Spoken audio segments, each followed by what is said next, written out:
In today's world of medicine, doctors are highly specialized. Neurologists for nervous system disorders, cardiologists for heart problems.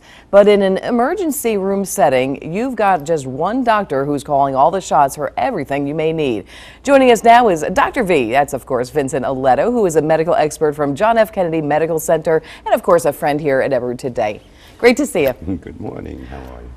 You know, I was in an emergency room just as a reporter not so long ago, a couple of weeks ago, and I could not believe the things that I was seeing. There were stretchers flying by, people running, people yelling coding, and I just couldn't even believe how much. Does it ever get so overwhelming for you? Yeah, sometimes. Sometimes you really have to step back. You really have to gather your thoughts. I remember in medical school I read a book, and the book was told you what to do as a beginning doctor, and it was simply step back and take your pulse.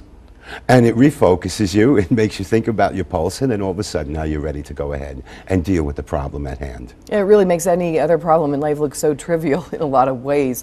But how do you deal with, like, is it a matter of prioritizing? I mean, how do you, when the adrenaline is going, even for you, how do you deal with this? It's all a matter of triaging and keeping your thoughts focused on who needs me first, who can I see later, and you have to be in charge. Someone has to be in charge. You're right, there's a lot of chaos, people running back and forth, so you have to focus everybody. You're the team leader, so you have to take control. Well, at the end of a day, and sometimes they're long days of 12, 14 hours, how do you de-stress yourself? Jack Daniels works fine well. Just, you know, do something to relax. Go home, see your family, hug your family, you know.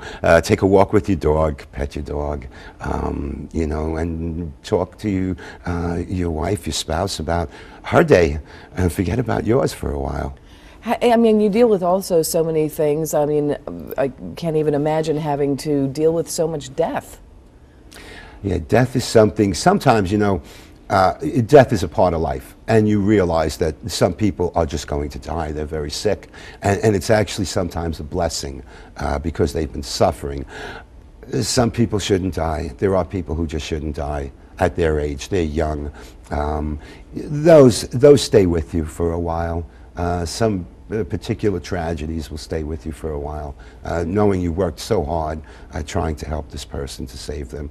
And unfortunately, you're not God. You do not play those cards. You don't walk on water. The best you do is pass water.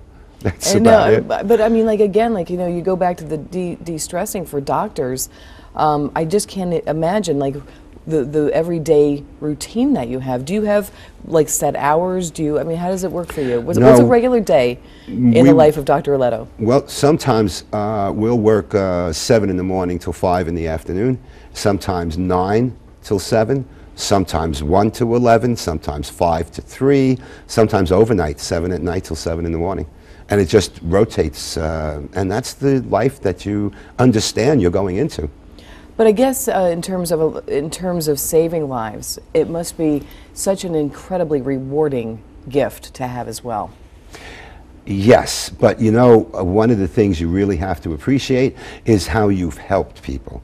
It's not all about saving lives, it's actually comforting people. You know, there was a Frenchman who said that the role of the physician is to cure sometimes, relieve often, and comfort always. It's been that way for 1,000 years. And that's what you really need to focus on. It's the relieving of the pain, the dislocated shoulder, the fractured wrist, helping these people. And this is what you do commonly every day. And that's really rewarding. You've actually taken their pain away.